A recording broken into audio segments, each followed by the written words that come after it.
Dear students, Rama Iqbal, Open University, course code 248, Mathematics. Student chapter number 3 का मुताला मेरे पास जारी है। आज हम पेज नंबर 76 पर मौजूद जो एग्जाम्पल नंबर 2 है उसको करेंगे। सवाल क्या है, x की 2 जमा 1 बटा एक्स की 2 जमा 10 इंटू एक्स जमा 1 बटा एक्स और जमा 27 इसका जज़र मालूम करना है। अब देखिए रकम हमारे पास बड़ी अजीब सी है, ये इसके अंदर स्क्वायर मौजूद है, ये एक अलग रकम मौजूद है। तो इसके लिए हम एक तरीका हल करते हैं। इसको हल करने के लिए सबसे पहले तो हम क्या करेंगे, फ़र्ज़ करेंगे। फ़र्ज़ क्या करेंगे, आपने फ़र्ज़ करना है कि ये जो रकम है ये वाली x जमा 1 बटा एक्स बराबर है z के। अब दोनों तरफ मुरब्बा ले लें। क्यों हम ऐसा कर रहे हैं मैं अभी आपको उसकी वजह बताता हूँ। दोनों तरफ यहाँ लिख देंगे।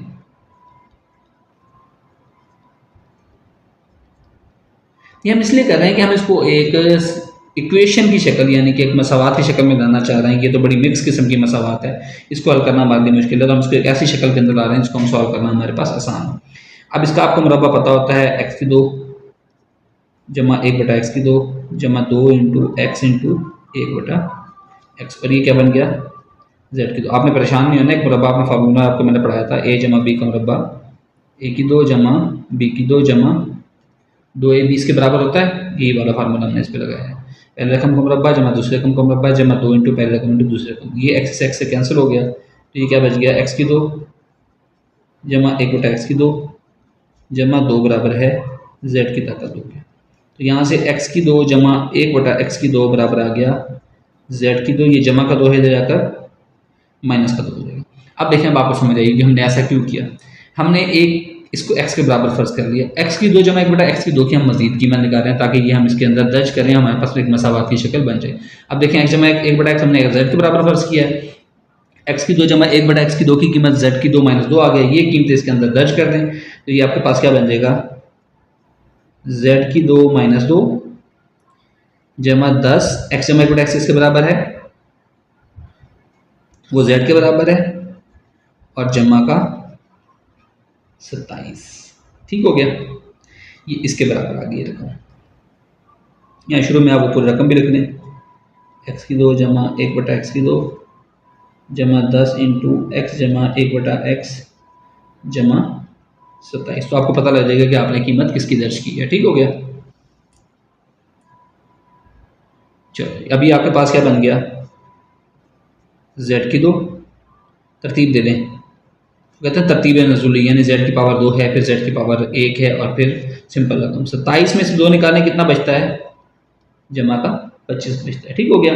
अब उसी तरह जो हमने अभी मुरब्बा मुकम्मल किया था वो कैसे किया था, पहली रकम का मुरब्बा जमा आखिरी रकम का मुरब्बा जमा फार्मूले वाला 2 पहली रकम इंटू दूसरी रकम। देखें ये वाला तो पूरा हो गया, 2 पंजे 10, जेड वैसे के वैसे 5 दिन 25, तो इसका मतलब है ये हमारे पास वही शक्ल बन गई, ए जमा बी का मुरब्बा बराबर होता है ए की 2 जमा 2ab जमा बी की 2। अभी मैंने ऊपर लिखा था, उसकी तरतीब थोड़ी सी चेंज करें ताकि हमारे क्वेश्चन के मुताबिक हो जाए कि यानी ये रकम जो है वो इस रकम के बराबर बन गई है, तो उसको हम इसके बराबर लिख सकते हैं, यानी क्या हो जाएगा, पहली रकम जमा z जमा 5 का मुरब्बा, ये आपके पास आ गया। अच्छा, अब हमने जो z की कीमत रखी थी वो क्या रखी थी, x जमा 1 बटा एक्स रखी थी, ये इसको वापस दर्ज करते हैं, z बराबर x जमा 1 बटा एक्स दर्ज करने से, तो ये आपके पास क्या आ जाएगा जनाब, x जमा 1 बटा एक्स जमा 5 का मुरब्बा आ जाएगा। ठीक हो गया। अच्छा, इसी तरह अब इस रकम को हम लिख सकते हैं मजीद, x जमा 1 बटा एक्स जमा 5। अच्छा, मैंने आपको बताया था कि वो प्लस माइनस करने के लिए आप क्या करेंगे, स्केयर को कम्प्लीटली बाहर ले जाएंगे, सारी रकम से हम स्केयर को बाहर ले गए हैं। ठीक हो गया, ये हो गया।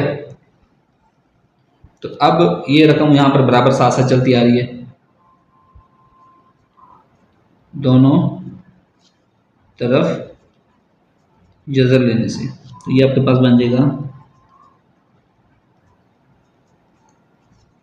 जमा 10 एक्स जमा 1 बटा एक्स जमा का 27, एक तो इसका जज़र ले लिया, बराबर है एक्स जमा 1/x जमा 5 जमा माइनस मुरब्बा, इसका भी जज़र लेना है, ठीक है। जज़र मुरब्बा मैंने आपको बताया ये आपस में कैंसिल हो जाते हैं। अभी पिछले लेक्चर में बताया कि ये हमारे पास अगर यहाँ पर 2 हो और सिंपल अगर जज़र हो तो इसकी पावर होती है 1/2, तो 1/2 और 2 आपस में कैंसिल हो गए, तो ये हमारे पास इसका आंसर क्या आ गया,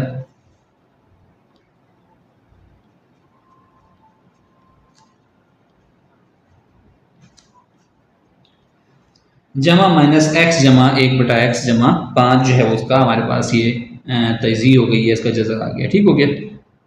ये हमारे पास डियर स्टूडेंट का आंसर हो गया। आई होप सो कि आपको ये क्वेश्चन समझ आएगा, थोड़ा सा डिफरेंट है पिछले क्वेश्चन से, लेकिन ये चीज़ को आप समझ के करेंगे, बार बार हाथ से प्रैक्टिस करेंगे तो आपका क्वेश्चन इजीली सॉल्व हो जाएगा।